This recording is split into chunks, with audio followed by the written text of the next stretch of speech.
Entre a Terra e o Céu, capítulo 11, Novos apontamentos. Hilário, aderindo à renovação da palestra, indagou da irmã Blandina se ela era a dirigente do parque em que nos achávamos, ao que informou com humildade. Não me atribua tamanho crédito.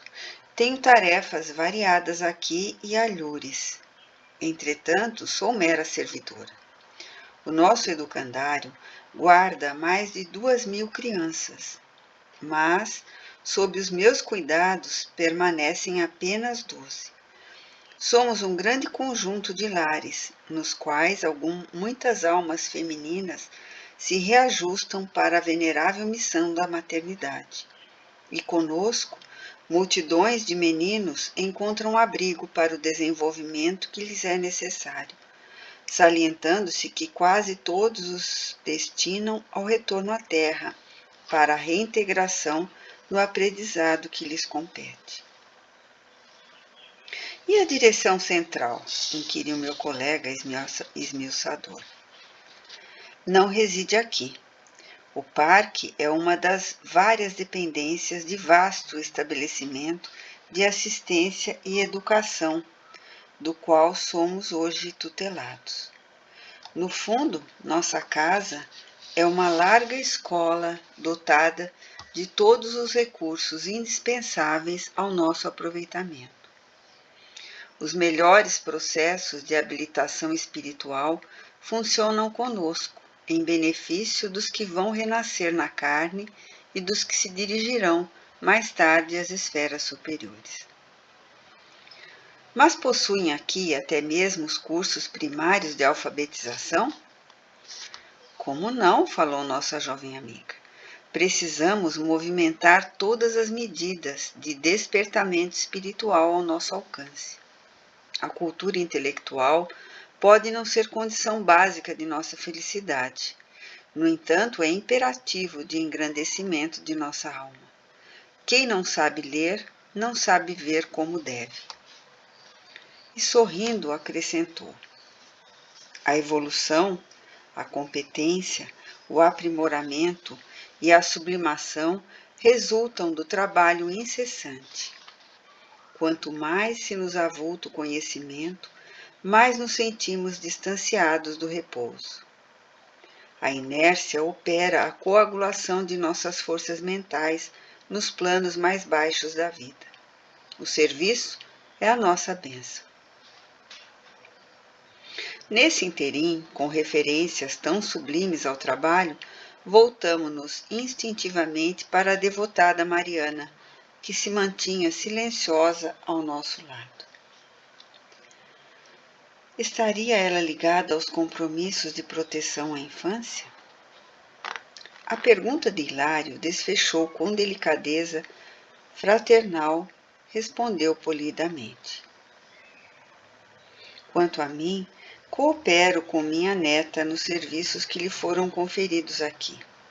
Entretanto, a minha tarefa pessoal mais importante se verifica num templo católico, a que me vinculei profundamente quando de minha última encarnação.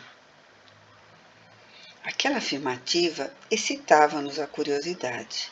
A alusão a um templo católico denunciava a filiação sectária.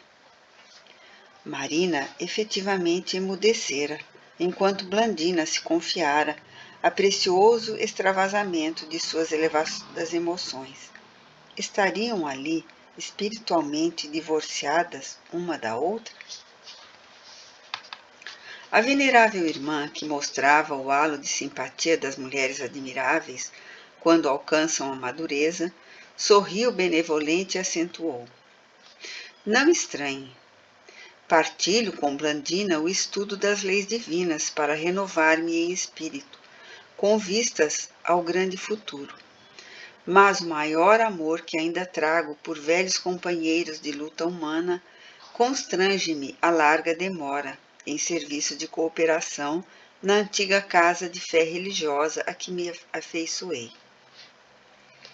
Aliás, ponderou o ministro sensato, o auxílio divino é como o sol, irradiando-se para todos. As instituições e as almas que se voltam para o Pai Celestial recebem o suprimento de recursos de que necessitam, segundo as possibilidades de recepção que demonstrem. Interessado, porém, nos apontamentos que surgiam cada vez mais valiosos, Hilário indagou: em que base se formará o processo de auxílio nas igrejas? Com o impedimento de nossa comunicação direta, como será possível cooperar em favor dos nossos irmãos católicos romanos? Muito simplesmente, esclareceu Mariana Prestimosa. O culto da oração é o meio mais seguro para a nossa influência. A mente que se coloca em prece estabelece um fio de intercâmbio natural conosco. Mas não de maneira ostensiva, alegou o nosso companheiro estudioso.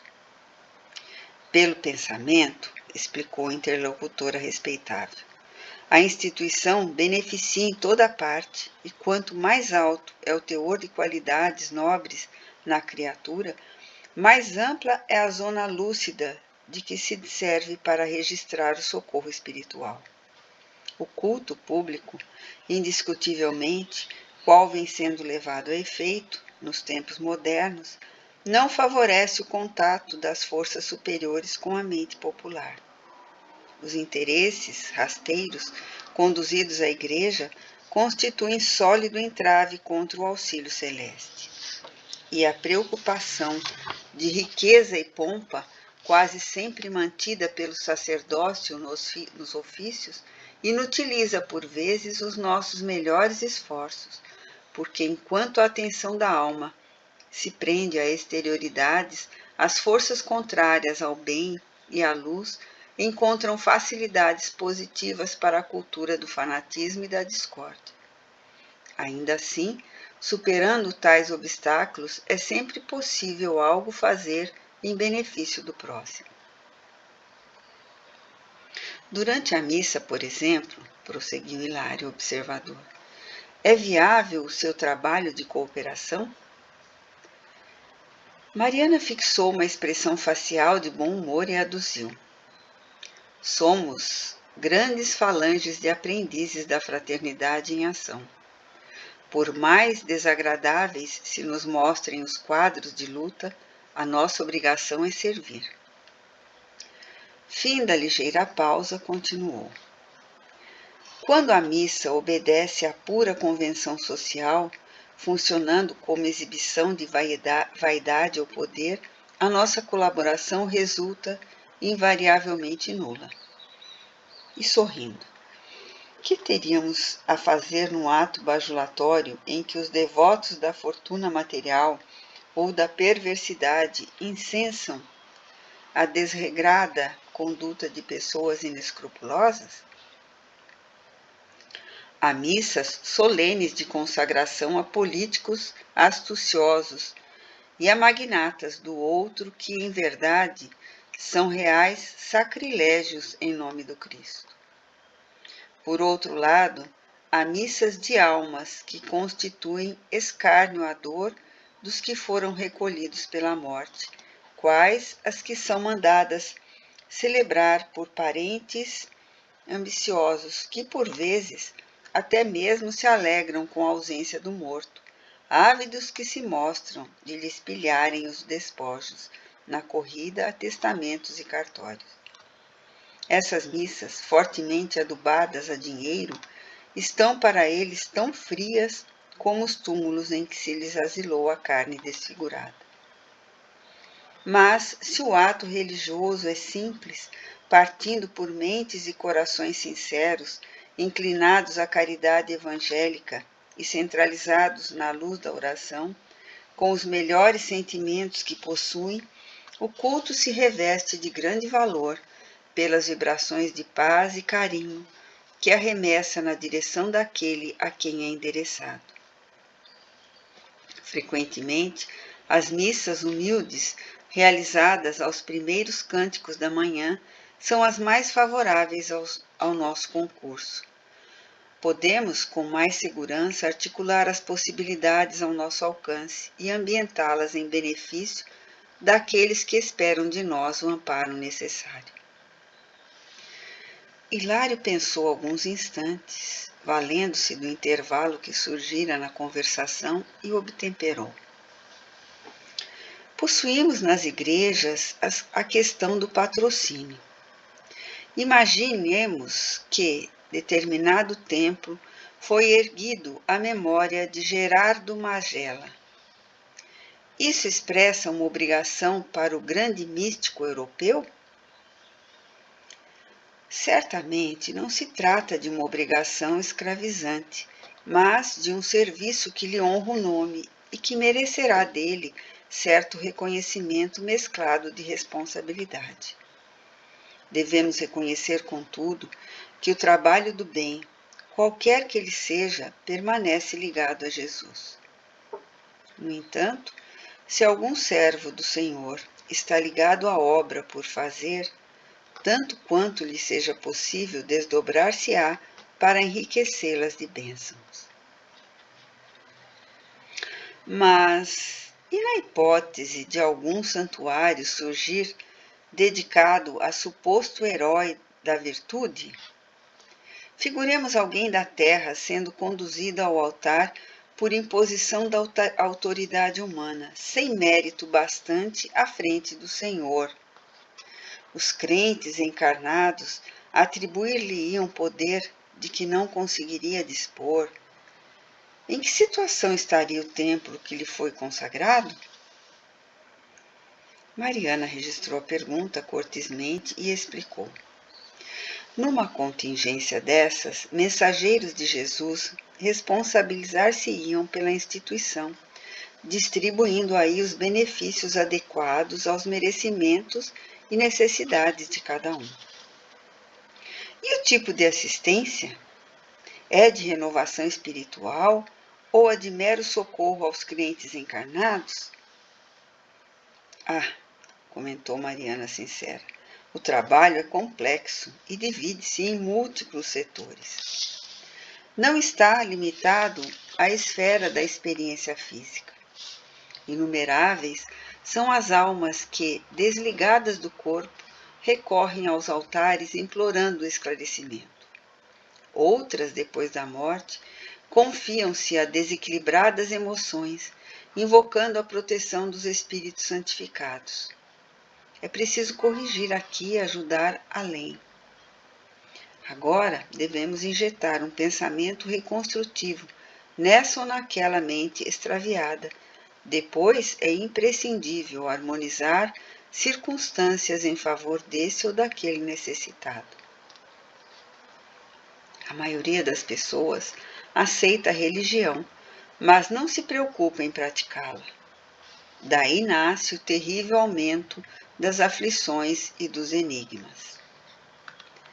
A lógica de Mariana encantava-nos. Hilário, porém, prosseguiu indagando perscrutador. Mas, apesar de consciente da verdade que a separação do veículo físico nos impõe, acredita a irmã que a organização católica é suficiente para conduzir o mundo moderno? Ela sorriu com tristeza e redarguiu. Meu amigo, entre cooperar e aprovar, há sensível diferença. A sociedade ajuda a criança sem infantilizar-se. As igrejas nascidas do cristianismo caminham para a grande renovação. O progresso assim exige. As ideias de céu e inferno e os excessos de natureza política na hierarquia eclesiástica estabeleceram grandes perturbações para a alma popular. Entretanto, cabe-nos considerar as religiões que envelhecem como frutos fortemente amadurecidos. A polpa, alterada pelo tempo, deve ser colocada à margem. Contudo, as sementes são indispensáveis à produção do fruto. Auxiliemos as igrejas antigas em vez de acusá-las. Todos somos filhos do Pai Celestial E onde houver o mínimo germe de cristianismo, aí surgirão recursos de recuperação do homem e da coletividade para o Cristo, nosso Senhor. A conversação era fascinante e as perguntas pareciam brilhar ainda nos olhos de Hilário, maravilhado, tanto quanto nós, ante as elucidações que recebia. Mas a hora esgotara-se. Um sinal de Clarencio fez-nos sentir que havíamos alcançado o momento da volta.